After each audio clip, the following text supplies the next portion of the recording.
सबसे पहले हम यहाँ से शुरू करते हैं विज्ञान से।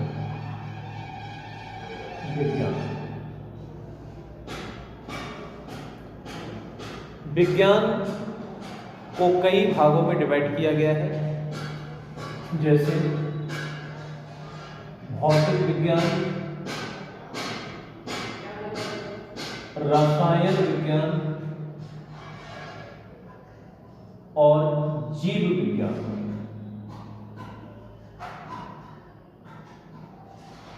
हम आप लोगों के लिए जो टॉपिक लेकर के चलेंगे वो भौतिक विज्ञान से रिलेटेड होगा। सबसे पहले हम भौतिक विज्ञान की डेफिनेशन देखेंगे। विज्ञान की वह शाखा जिसके अंतर्गत हम द्रव्य और ऊर्जा का अध्ययन करते हैं वो भौतिक विज्ञान कहलाता है। यहां हमें देखना है कि द्रव्य किसको कहेंगे। तो द्रव्य वह है जिसमें द्रव्यमान पाया जाता है और जो स्थान घेरता है उसे हम द्रव्य कहते हैं। द्रव्य की 3 अवस्थाएं हैं, ठोस, द्रव और गैस। सबसे पहली अवस्था ठोस। इसके जो मॉलिक्यूल्स होते हैं वो बहुत ही सघन, बहुत घने घने होते हैं, बहुत पास पास। तो इसके अणु जो हैं वो पास पास होते हैं और अणुओं के मध्य जो बल कार्य करता है वो प्रबल आकर्षण बल होता है। बहुत ही स्ट्रॉन्ग फोर्स होता है, अट्रैक्शन फोर्स। यदि हम इसके आकार की बात करते हैं तो इसका आकार निश्चित होता है, क्योंकि हम किसी भी ठोस को ले लें, सदैव वो जिस शेप में है हमेशा उसी शेप में रहेगा, चाहे हम उसको कहीं भी ले जा करके रखें। और इसके आयतन के बारे में बात करें तो इसका आयतन भी निश्चित होता है, क्योंकि जितनी मात्रा में हम ठोस को लेंगे सदैव उसकी मात्रा परिवर्तित नहीं रहेगी, वही रहेगी। ऐसे ही बात करें द्रव की, तो इसके जो अणु हैं वो ठोस की अपेक्षा थोड़े दूर दूर होते हैं। ठोस की अपेक्षा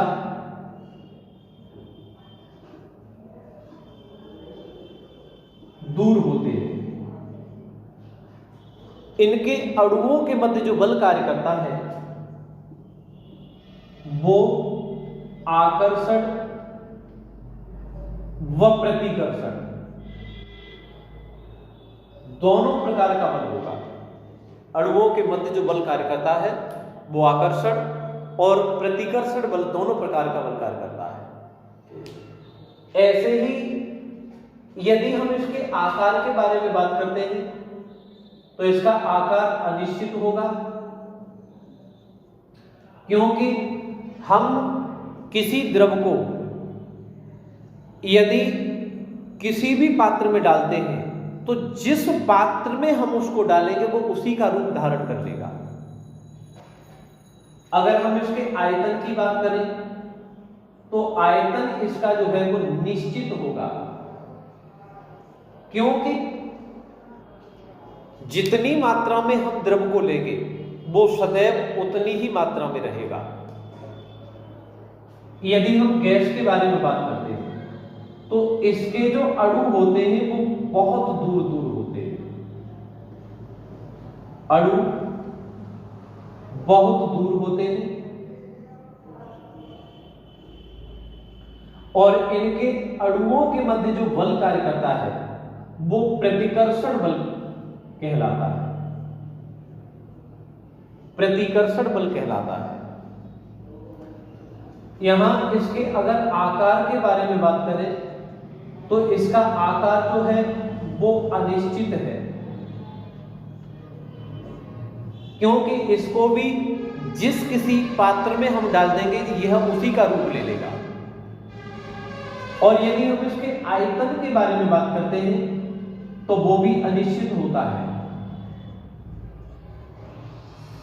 आयतन भी इसका अनिश्चित होगा, क्योंकि अगर हम परफ्यूम है या किसी भी प्रकार की गैस है तो उसको यह मेजर नहीं कर पाएंगे कि इसकी मात्रा कितनी है, तो इसलिए ये तुम्हारा जो है अनिश्चित होगा। तो आकार और आयतन दोनों अनिश्चित होंगे। यहां द्रव्य की दो अवस्थाएं और भी हैं, एक प्लाज्मा और एक जिसका नाम दिया गया है बोस-आइंस्टीन। प्रश्न ये पूछा जाता है कि वर्तमान में ठोस की कितनी अवस्थाएं खोजी गई है, या ठोस कितनी अवस्थाओं में, द्रव्य कितनी अवस्थाओं में पाया जाता है, द्रव्य कितनी अवस्थाओं में पाया जाता है। तो वर्तमान में 5 अवस्थाएं हैं इसकी, ठोस, द्रव, गैस। अब हमें अगला जो टॉपिक दिया गया है वो है ऊर्जा। ऊर्जा किसे कहते हैं? तो कार्य करने की क्षमता को ऊर्जा कहते हैं। कार्य करने की क्षमता को ऊर्जा कहते हैं।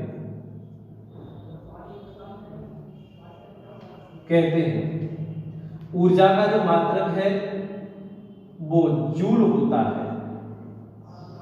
यहां हमें नया पॉइंट मिल गया, कार्य।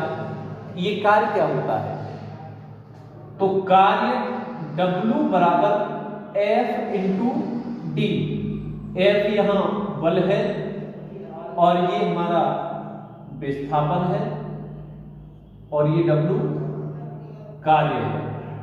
तो हम यहां कह सकते हैं कि बल लगाकर किसी वस्तु को बल की दिशा में विस्थापित कर देना ही कार्य कहलाता है। जैसे यहां एक पिंड है, सरफेस पर रखा हुआ है, इस पिंड पर हम एक बल लगा रहे हैं इस दिशा में, तो बल लगा करके उसको बल की दिशा में ही विस्थापित कर देना ये कार्य कहलाता है। यहां एक प्रश्न बनता है कि एक व्यक्ति अगर कुछ वजन को लेकर के और एक ही जगह खड़ा रहे, या फिर कहें कि एक वस्तु पर बल लगाता है और वो वस्तु विस्थापित नहीं होती है, तो वहां वर्क कितना होगा? तो वहां जो कार्य होगा वो 0 होगा। यहां हमें एक पॉइंट मिल जाता है बल। यदि हम कार्य के मात्रक की बात करते हैं तो इसका मात्रक भी जूल होगा। इसका एक अन्य मात्रक बन जाएगा बल का मात्रक न्यूटन और विस्थापन का मात्रक मीटर। तो इसका एक अन्य मात्रक और बन जाएगा न्यूटन मीटर। ऐसे ही हमें यहां पर ये पॉइंट मिल जाता है हमें बल। तो बल क्या है? बल के बारे में आगे और भी डिफाइन करेंगे हम, तो लेकिन यहां से हम बल की बात करते हैं तो न्यूटन का द्वितीय नियम है जिसको बल का नियम कहते हैं, वहां से हमें ये मिल जाता है बल F बराबर ma। बल F बराबर ma। तो हम ये डिफाइन करेंगे अगले टॉपिक में। Thank you.